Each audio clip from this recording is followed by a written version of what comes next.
आपण स्वतंत्र Plainfield Christian science चर्चकडून साप्ताहिक बायबलचा धडा ऐकत आहात. प्लेनफील्ड, अमेरिकेच्या न्यूजर्सी येथे आहे.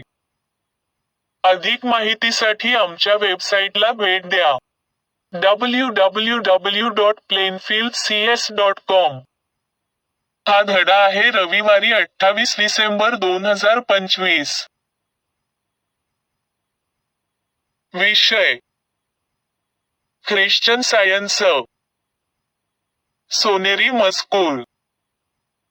अनुवाद: तो तुमच्यासाठी संदेश त्याला पाठवील. तुमच्यामधूनच तो उदयाला येईल. तो माझ्यासारखा असेल. त्याचे तुम्ही ऐका. उत्तरदायी वाचन. यशया. आता तेथील लोक अधोलोकासारख्या अंधकारात दिवस कंठीत आहेत, पण ते तेजस्वी प्रकाश पाहतील. पाताळासारख्या अंधकारमय प्रदेशात सध्या ते लोक राहत आहेत, पण त्यांना तेजस्वी प्रकाश दिसेल. असामान्य बालकाच्या जन्माच्या वेळी या गोष्टी घडतील. देव आम्हाला पुत्र देईल. हा पुत्र लोकांच्या नेतृत्वाची जबाबदारी घेईल. त्याच्या राज्यात सामर्थ्य आणि शांती नांदेल. आणि दावीदच्या वंशाच्या या राजाच्या काळात ती वाढतच जाईल. हा राजा सर्वकाळ सदाचार आणि प्रामाणिक न्यायबुद्धीने राज्य करील. सर्वशक्तिमान परमेश्वराला त्याच्या लोकांबद्दल अतिशय प्रेम आहे. या प्रेमापोटीच या सर्व गोष्टी घडून येतील. इशायाच्या बुंध्याला अंकुर फुटून वाढू लागेल. ती फांदी इशायाच्या मुळाची असेल. परमेश्वराचा आत्मा त्या मुलात असेल. तो आत्मा त्याला सुज्ञपणा, समजूत, मार्गदर्शन आणि सामर्थ्य देईल. हा आत्मा परमेश्वराला जाणून घेण्यास व श्रद्धा ठेवण्यास त्या मुलाला शिकवील. परमेश्वराचे भय वाटण्यातच त्या मुलाला आनंद वाटेल. तो त्याच्या डोळ्यांना जे दिसते वा कानांनी जे ऐकू येते त्याच्यावरून निर्णय घेणार नाही. हा मुलगा गोष्टी जशा दिसतात त्यावरून लोकांची पारख करणार नाही. तो जे ऐकेल त्यावरून लोकांची परीक्षा करणार नाही. तो गरिबांना प्रामाणिकपणे व सरळपणे न्याय देईल. या देशातील गरिबांसाठी ज्या गोष्टी करण्याचे त्याने ठरविले असेल त्या तो न्यायबुद्धीने करील. त्याने जर काही लोकांना फटकाव्याचे ठरविले तर तो तशी आज्ञा देईल आणि त्या माणसांना फटके बसतील. त्याने दुष्टांना मारायचे ठरविले तर त्याच्या आज्ञेने त्यांना ठार मारले जाईल. चांगलुपणा व प्रामाणिकपणा या मुलाला सामर्थ्य देईल. ते त्याचे संरक्षक कवच असतील. धडा उपदेश. बायबलपासून. स्तोत्रसंहिता. त्याच्या प्रेमाबद्दल आणि तो लोकांसाठी ज्या गोष्टी करतो त्याबद्दल परमेश्वराला धन्यवाद द्या. देवाने आज्ञा केली आणि त्यांना बरे केले, म्हणून ते लोक थडग्यात जाण्यापासून बचावले. योहान. होय, देवाने जगावर एवढी प्रीती केली की त्याने आपला एकुलता एक पुत्र दिला. देवाने आपला पुत्र यासाठी दिला की जो कोणी त्याच्यावर विश्वास ठेवतो त्याचा नाश होऊ नये तर त्याला अंतकाळचे जीवन मिळावे. देवाने आपल्या पुत्राला जगात पाठविले. जगाचा न्याय करण्यासाठी देवाने आपला पुत्र पाठविला नाही, तर आपल्या पुत्राद्वारे जगाचे तारण व्हावे यासाठी देवाने त्याला जगात पाठविले. देवाने त्याला पाठविले. आणि देव सांगतो त्याच गोष्टीविषयी तो सांगतो, कारण देव त्याला आत्म्याने पूर्णपणे भरतो. लूक. त्या दिवसात कैसर औगुस्तकडून हुकूम झाला की रोमन जगातील सर्व लोकांच्या नावांची नोंद झालीच पाहिजे. प्रत्येक जण नावनोंदणी करण्यासाठी आपापल्या गावी गेला. मग योसेफ सुद्धा गालिलातील नासरेत गावाहून यहुदियातील दाविदाच्या बेथलेहेम या गावी गेला, कारण तो दाविदाच्या घराण्यातील व कुळातील होता, जिच्याशी त्याचे लग्न ठरले होते व जी गरोदर होती. त्या मरियेसह तो तेथे नावनोंदणी करण्यासाठी गेला. ते तेथे असतानाच तिची बाळंतपणाची वेळ आली, आणि तिने तिच्या पहिल्या मुलाला जन्म दिला. तिने त्याला फडक्यामध्ये गुंडाळले व गोठ्यात ठेवले, कारण धर्मशाळेत उतरण्यासाठी त्यांना जागा मिळाली नाही. आणि तेथे काही मेंढपाळ रात्रीच्या वेळी शेतामध्ये राहून आपले कळप राखीत होते. आणि देवाचा एक दूत त्यांच्यामोर प्रगट झाला व प्रभूचे तेज त्यांच्याभोवती पसरले. आणि ते मेंढपाळ घाबरून गेले. देवदूत त्यांना म्हणाला, भिवू नका, कारण मी तुम्हाला आनंदाची बातमी सांगणार आहे, जिच्यामुळे सर्व लोकांना आनंद होणार आहे. कारण आज दाविदाच्या गावात तारणारा जन्मला आहे. तो ख्रिस्त प्रभू आहे. आणि तुमच्यासाठी ही खूण असेल, फडक्यात गुंडाळलेले आणि गोठ्यात निजविलेले बाळ तुम्हाला आढळेल. आणि अचानक तेथे देवदूताबरोबर स्वर्गातील सैन्याचा समुदाय जमला. ते देवाची स्तुती करीत होते आणि म्हणत होते, स्वर्गात देवाला गौरव आणि ज्यांच्याबद्दल देव समाधानी आहे. त्या पृथ्वीवरील मनुष्यांत शांती. बालक वाढत होता, तो बलवान झाला, तो ज्ञानाने परिपूर्ण झाला आणि देवाची कृपा त्याच्यावर होती. योहान. येशू जैतुनाच्या डोंगरावर निघून गेला. दुसऱ्या दिवशी सकाळीच येशू परत मंदिरात गेला. सर्व लोक येशूकडे आले. येशू बसला आणि त्याने लोकांना शिक्षण दिले. नंतर येशू पुन्हा लोकांशी बोलू लागला. तो म्हणाला, मी जगाचा प्रकाश आहे. जो माझ्या मागे येतो तो कधीही अंधारात राहणार नाही. त्या माणसाजवळ जीवन देणारा प्रकाश राहील. परंतु परुषी लोक येशूला म्हणाले, जेव्हा तुम्ही स्वतः आपल्याविषयी बोलता, तेव्हा या गोष्टी खऱ्या आहेत असे म्हणणारे तुम्ही एकटेच असता. तेव्हा तुम्ही सांगता त्या गोष्टी आम्ही स्वीकारू शकत नाही. येशूने उत्तर दिले, होय, मी स्वतःच माझ्याविषयी हा गोष्टी सांगत आहे. परंतु मी सांगतो त्या गोष्टीवर लोक विश्वास ठेवू शकतील. कारण मी कोठून आलो हे मला माहीत आहे व कोठे जाणार हे मला माहीत आहे. मी तुमच्यासारखा नाही. मी कोठून आलो व कोठे जाणार हे तुम्हाला माहीत नाही.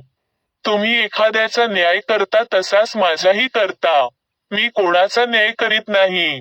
पण जर मी न्याय केला तर त्यात माझा न्याय खरा असतो. कारण जेव्हा मी न्याय करतो तेव्हा मी एकटा नसतो. ज्या पित्याने मला पाठविले, तो माझ्याबरोबर असतो. म्हणून येशू लोकांना म्हणाला, तुम्ही मनुष्याच्या पुत्राला उंच कराल मग तो मी आहे हे समजू शकाल. मी ज्या गोष्टी करतो त्या माझ्या स्वतःच्या अधिकारात करीत नाही, हे तुम्हाला समजेल. तुम्हाला समजेल की ज्या गोष्टी मला पित्याने शिकविल्या त्याच गोष्टीविषयी मी बोलतो. ज्यांनी येशूवर विश्वास ठेवला त्या यहुदी लोकांना तो म्हणाला, तुम्ही जर नेहमी माझ्या शिकवणुकीचे पालन कराल, तरच तुम्ही माझे खरे शिष्य आहात. मग सत्य काय आहे हे तुम्हाला समजेल, आणि सत्य तुम्हाला मोकळे करेल. मत्तय. येशू कफरनहूम शहरास गेला. जेव्हा त्याने शहरात प्रवेश केला, तेव्हा एक सेनाधिकारी त्याच्याकडे आला आणि विनंती करू लागला की, प्रभू, माझा नोकर पक्षाघाताने खूपच त्रासलेला आहे व तो माझ्या घरात होऊन आहे. येशू त्याला म्हणाला, मी येऊन त्याला बरे करीन. तेव्हा सेनाधिकारी म्हणाला, प्रभू, आपण माझ्या घरी यावे इतकी माझी योग्यता नाही. आपण फक्त शब्द बोला म्हणजे माझा नोकर बरा होईल. मग येशू सेनाधिकाऱ्याला म्हणाला, जा, तू जसा विश्वास धरलास तसे होईल. आणि त्याच क्षणी त्याचा नोकर बरा झाला. योहान. येशूने उत्तर दिले, जर तुम्ही माझ्यावर प्रीती करीत असाल, तर ज्या आज्ञा मी करतो त्या तुम्ही पाळाल. आणि मी पित्याला सांगेन आणि तो तुम्हाला दुसरा सहाय्य करता देईल, यासाठी की त्याने तुम्हांबरोबर सर्व काळ राहावे. सहाय्य करता हा सत्याचा आत्मा आहे. जग त्याचा स्वीकार करू शकत नाहीत, कारण ते त्याला पाहत किंवा ओळखत नाही. पण तुम्ही त्याला ओळखता, कारण तो तुमच्याबरोबर राहतो, तो तुमच्यामध्ये वास करेल. योहान. पित्यापासून मी सहाय्यकर्ता पाठवीन. सहाय्यकर्ता हा सत्याचा आत्मा आहे. तो पित्यापासून येतो. जेव्हा तो येतो तेव्हा तो माझ्याविषयी सांगतो. योहान. पण जेव्हा तो सत्याचा आत्मा येतो तेव्हा तो तुम्हाला सर्व सत्यात मार्गदर्शन करील. तो त्याचे स्वतः एफिसकरांस. देव आपला पिता आणि आपला प्रभू येशू ख्रिस्त यांच्याकडून कृपा व शांती असो. ख्रिस्ताद्वारे तुम्ही सुद्धा जेव्हा सत्याची म्हणजे तुमच्या तारणाची सुवार्ता ऐकली आणि ख्रिस्तावर विश्वास ठेवला, तेव्हा पवित्र आत्म्याच्या अभिवचनाचा देवाने तुम्हांवर शिक्का मारला. Science textbook science and health with की टू द शास्त्रवचने कडील परस्पर संबंधित परिच्छेद वाचले. विज्ञान आणि आरोग्य. जेव्हा पृथ्वीवर एक नवीन आध्यात्मिक कल्पना जन्माला येते तेव्हा यशयाच्या भविष्यसूचक शास्त्राची नव्याने पूर्तता होते. आमच्यासाठी एक मूल जन्माला येते आणि त्याचे नाव अद्भुत असे ठेवले जाईल. येशूने एकदा त्याच्या धड्यांबद्दल म्हटले होते, माझी शिकवण माझी नाही, तर ज्याने मला पाठवले त्याची आहे. जर कोणी त्याची इच्छा पूर्ण करेल तर त्याला ती शिकवण कळेल. मग ती देवाची आहे की मी स्वतःची आहे. योहान प्रकरण 7, श्लोक 16-17. 1866 मध्ये, मला ख्रिस्त विज्ञान किंवा जीवन, सत्य आणि प्रेमाचे दैवी नियम सापडले आणि मी माझ्या शोधाचे नाव ख्रिश्चन विज्ञान ठेवले. वैज्ञानिक मानसिक उपचारांच्या परिपूर्ण दैवी तत्वाच्या या अंतिम प्रकटीकरणाच्या स्वागतासाठी देव अनेक वर्षांपासून मला कृपेने तयार करत होता. हे धर्मोपदेशक तत्व इमॅन्युएलच्या प्रकटीकरणाकडे निर्देश करते. देव आपल्याबरोबर आहे, सार्वभौम सदैव उपस्थिती. मानवांच्या मुलांना प्रत्येक आजारापासून वाचवतो, ज्याचा देह वारस आहे. ख्रिश्चन विज्ञानाद्वारे धर्म आणि औषधांना दैवी स्वभाव आणि साराने प्रेरित केले जाते.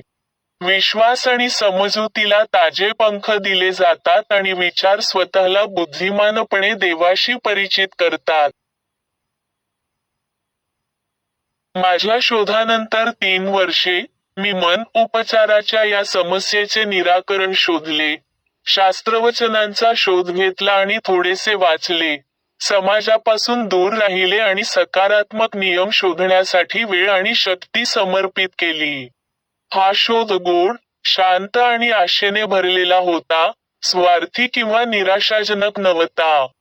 मला सर्व सुसंवादी मन क्रियेचे तत्व देव असल्याचे माहीत होते आणि आदिम ख्रिश्चन उपचारांमध्ये पवित्र, उत्थान करणाऱ्या श्रद्धेने उपचार निर्माण केले जात होते. परंतु मला या उपचाराचे विज्ञान माहीत असले पाहिजे आणि मी दैवी प्रकटीकरण, तर्क आणि प्रात्यक्षिकाद्वारे परिपूर्ण निष्कर्षांपर्यंत पोहोचण्याचा मार्ग जिंकला. समजुतीतील सत्याचा प्रकटीकरण मला हळूहळू आणि स्पष्टपणे दैवी शक्तीद्वारे आला. वैज्ञानिक प्रकटीकरणाच्या या मार्गदर्शक तत्वांचे पालन करताना, बायबल हे माझे एकमेव पाठ्यपुस्तक होते. शास्त्रवचनांवर प्रकाश पडला. तर्क आणि प्रकटीकरण यांचा मेळ बसला आणि त्यानंतर ख्रिश्चन विज्ञानाचे सत्य सिद्ध झाले. कोणत्याही मानवी लेखणीने किंवा जिभेने मला या पुस्तकात असलेले विज्ञान आणि आरोग्य शिकवले नाही. आणि जीभ किंवा कलम दोघेही ते उलथवून टाकू शकत नाहीत. उथळ टीका किंवा निष्काळजी किंवा द्वेषपूर्ण विद्यार्थ्यांद्वारे हे पुस्तक विकृत केले जाऊ शकते आणि त्यातील कल्पना तात्पुरत्या स्वरूपात गैरवापर आणि चुकीच्या पद्धतीने सादर केल्या जाऊ शकतात. परंतु त्यातील विज्ञान आणि सत्य कायमचे ओळखण्यासाठी आणि प्रदर्शित करण्यासाठी राहील. रोग आणि पाप यांच्या उपचारांमध्ये सत्याच्या सामर्थ्याचा लेखकाने शोध लावल्यापासून, तिची प्रणाली पूर्णपणे तपासली गेली आहे आणि ती कमी आढळली नाही. परंतु ख्रिश्चन विज्ञानाच्या उंचीवर पोहोचण्यासाठी मनुष्याने त्याच्या दैवी तत्वाचे पालन करून जगले पाहिजे. या विज्ञानाची पूर्ण शक्ती विकसित करण्यासाठी भौतिक इंद्रियांचे विसंगती आध्यात्मिक इंद्रियांच्या सुसंवादाला बळी पडली पाहिजेत. जसे संगीताचे विज्ञान खोटे स्वर सुधारते आणि आवाजाला गोड सुसंवाद देते. लेखिकेच्या पवित्र शोधानंतर तिने ख्रिश्चन धर्माला विज्ञान, भौतिक इंद्रियेला त्रुटी आणि मनाला पदार्थ हे नाव जोडले. विज्ञानाने जगाला या मुद्द्यावर आणि त्याच्या प्रात्यक्षिकावर लढण्यासाठी बोलावले आहे, जे आजारी लोकांना बरे करते, त्रुटी नष्ट करते आणि सार्वत्रिक सुसंवाद प्रकट करते. त्या नैसर्गिक ख्रिश्चन शास्त्रज्ञांना, प्राचीन मूल्यवानांना आणि ख्रिस्त येशूला देवाने निश्चितच ख्रिश्चन विज्ञानाचा आत्मा प्रकट केला, जर परिपूर्ण अक्षर नाही तर. ख्रिश्चन विज्ञान हा शब्द लेखकाने दैवी उपचारांच्या वैज्ञानिक प्रणालीचे वर्णन करण्यासाठी सादर केला होता. या प्रकटीकरणात 2 भाग आहेत. 1. शास्त्रवचनांच्या आध्यात्मिक अर्थाने आणि गुरुने वचन दिल्याप्रमाणे सांत्वनकर्त्याच्या शिकवणींद्वारे मनाच्या उपचारांच्या या दैवी विज्ञानाचा शोध. 2. सध्याच्या प्रात्यक्षिकातून हे सिद्ध झाले आहे की येशूचे तथाकथित चमत्कार विशेषतः आता संपलेल्या व्यवस्थेचे नव्हते, तर त्यांनी एक सतत कार्यरत दैवी तत्व दर्शविले होते.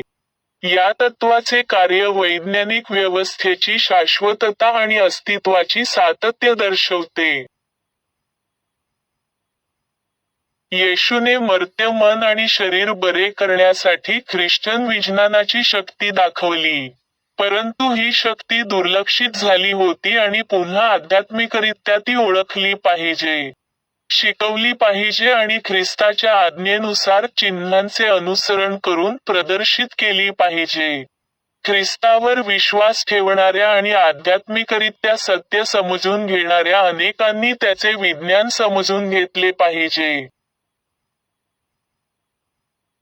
देव अशा व्यक्तीची निवड करतो जो त्याच्यासाठी इतका योग्य झाला आहे की त्याच्या कार्याचा कोणताही गैरवापर अशक्य होतो. सर्वज्ञानी देव अयोग्यांवर आपले सर्वोच्च विश्वास टाकत नाही. जेव्हा तो एखाद्या दूताला नियुक्त करतो तेव्हा तो आध्यात्मिकरित्या त्याच्या जवळ असतो. जर देवाने त्याला ते ओळखण्याचे शिक्षण दिले असेल तर कोणीही व्यक्ती या मानसिक शक्तीचा गैरवापर करू शकत नाही. जो कोणी ख्रिश्चन विज्ञानात मार्ग उघडतो तो एक यात्रेकरू आणि अनोळखी असतो, जो अद्याप जन्मलेल्या पिढ्यांसाठी मार्ग खुणावतो. माझी थकलेली आशा त्या आनंदी दिवसाची जाणीव करून देण्याचा प्रयत्न करते, जेव्हा मनुष्य ख्रिस्ताच्या विज्ञानाला ओळखेल आणि त्याच्या शेजाऱ्यावर स्वतःसारखे प्रेम करेल, जेव्हा त्याला देवाची सर्वशक्तिमानता आणि मानवजातीसाठी केलेल्या आणि करत असलेल्या दैवी प्रेमाच्या उपचार शक्तीची जाणीव होईल. वचने पूर्ण होतील. दैवी उपचारांच्या पुनरुज्जीवनाची वेळ सर्व काळ आहे, आणि जो कोणी आपले पृथ्वीवरील सर्वस्व दैवी विज्ञानाच्या वेदीवर ठेवतो, तो आता ख्रिस्ताच्या प्याल्यातून पितो आणि ख्रिश्चन उपचारांच्या आत्म्याने आणि सामर्थ्याने युक्त असतो. संत जॉनच्या शब्दांत, तो तुम्हाला दुसरा सांत्वनकर्ता देईल, जेणेकरून तो तुमच्यासोबत कायमचा राहील. हा सांत्वनकर्ता मी दैवी विज्ञान समजतो. मी आता चर्च मॅन्युअलमध्ये दिलेल्या मेरी बेकर एडी कडून 3 दैनंदिन कर्तव्ये वाचू. रोजची प्रार्थना. दररोज प्रार्थना करणे हे या चर्चमधील प्रत्येक सदस्याचे कर्तव्य असेल. तुझे राज्य ये. माझ्यामध्ये दैवी सत्य, जीवन आणि प्रीती यांचे राज्य स्थापित व्हावे आणि माझ्यापासून सर्व पापांवर राज्य करू द्या. आणि तुझे शब्द सर्व मानवजातीचे स्नेह समृद्ध करू आणि त्यांच्यावर राज्य करू दे. हेतू व कृतींचा नियम. द मदर चर्चच्या सदस्यांच्या हेतू किंवा कृतीबद्दल वैरभाव किंवा केवळ वैयक्तिक आसक्तीच उत्तेजन देऊ नये. विज्ञानात दैवी प्रेम एकट्याने माणसावर राज्य करते. आणि एक ख्रिश्चन वैज्ञानिक प्रेमात गोड सुविधांना प्रतिबिंबित करते, पापाची निंदा करते, खरा बंधुता, दानशूरपणा आणि क्षमा यामध्ये. या चर्चमधील सदस्यांनी दररोज सर्व प्रकारच्या वाईटापासून वाचलेले. भविष्य सांगण्यापासून, न्यायनिवाड्यापासून, निंदा करण्यापासून, समुपदेशनातून, प्रभाव पाडण्यापासून किंवा चुकीच्या मार्गाने प्रभावित होण्यापासून वाचण्यासाठी प्रार्थना करावी.